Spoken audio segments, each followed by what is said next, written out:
I am Mehrdad and I'm the chair of Canadian Science Policy Conference. Some of us as scientists, we are so isolated in our own laboratory and doing research and little interaction with society at large. And so I thought the best way to come out of this isolation, what would be the solution? What would be the process to start breaking that ice and interacting with society, different sectors.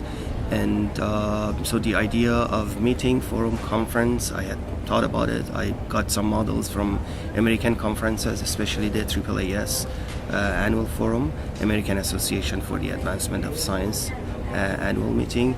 And I thought we can, perhaps the one way of mobilizing community is to have a national forum on science policy issues. And I strongly came to the belief that Canada needs and deserves an annual national forum on science and technology and innovation policies, a forum that is inclusive, a forum that is encompasses all the sectors of the science enterprise, in government, in private sector, in academia, in non-for-profit, and establishing that national dialogue was very important. I think that was the moment, perhaps. There are other countries in which scientists and scientific community, generally speaking, have more say in decision-making process. There are more interactions between various sectors, and I think, unfortunately, we are not one of them. But we have to start doing something about it, and I think the whole idea of a forum is establishing that cross-sectoral dialogue. There is no common language by which university sector, academic sector can talk to government and can talk to private sector.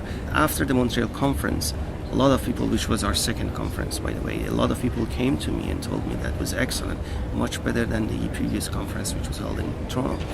And that was the comment, by the way, from everybody, basically. And I started wondering, consulted with my colleagues, why is that? Because we had not done anything different. We were just made sure that we have the best conference, best expert people at the panels, the best subjects to be addressed. But after a lot of pondering, thinking, and consultation, I found out that it wasn't us who did something different. It was the audience who did something different. That was the dialogue. The first time, they didn't expect anything. They didn't know how to talk to each other. What are the conversation? But the second time, that conversation was established. That dialogue was established. So it was, I guess, everybody had much easier time to communicate with their colleagues, with their counterparts in different sectors. So I think that was a good effect. We started from zero, and there is still zero budget for this effort, except the support, the sponsorship from the various organizations to support the conference. But this and a lot of work being done on a volunteer basis. However, this model cannot sustain forever. So what we are asking from the community at large, various organizations, again in different sectors, government, academia, and private sector, if they are interested in keeping this effort continuous, they have to step up and support it. But we are thinking beyond the conference. Conference is just an excuse to mobilize the community, and I think this is the most important thing that we have been able to do, the mobilization of the science policy community and bring them to the mainstream. And we are going beyond the conference by establishing a network. We have a proposal for a national network of experts on science policy from various sectors, and also inclusion of younger generations.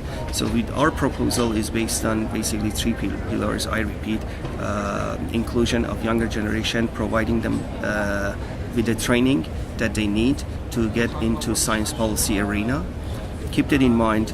The next decade is very competitive for Canada, for all the countries. There are emerging powers, new powerhouses of science and technology. So we have to be ready for competition at a global scale with those science and technology powerhouses, which they will be even more powerful. China, Brazil, India, Singapore, South Korea, Finland, Switzerland, you name it, Israel, and other countries. So we have to be able to really compete at a global environment. In order to be able to compete, we need the best policies for science, technology, and innovation. And in order to have the best policies for science, technology, and innovation, we need to bring the best and the brightest on the table. We need to train our younger generation, the younger generation scientists from various sectors, young entrepreneurs, those who would like to contribute to science policy, to come on board. Currently, unfortunately, there is no venue, no facility for them to contribute to science policy. We hope with this proposal and the support of the community at large, be able to do that, to facilitate that training programs. The other one is, again, one message has been repeated in various reports by government agencies, that there is not enough cross-sectoral dialogue, collaboration, communication. We offer a very good environment, channels of communications, channels of connections for various sectors. We offered a hub, a network for science policy community. We hope with the support of community we can build that. And the last one, we hope with having access to all the expertise, a dynamic network of science policy experts, we hope to get the best and the brightest minds to do the evaluation and assessment of science policy and innovation system in this country. So these are the three things that we hope to do, and if we can get the support from the society at large, government, private sector, academia, and we are hopeful to get that support and to build on that and expand beyond the conference.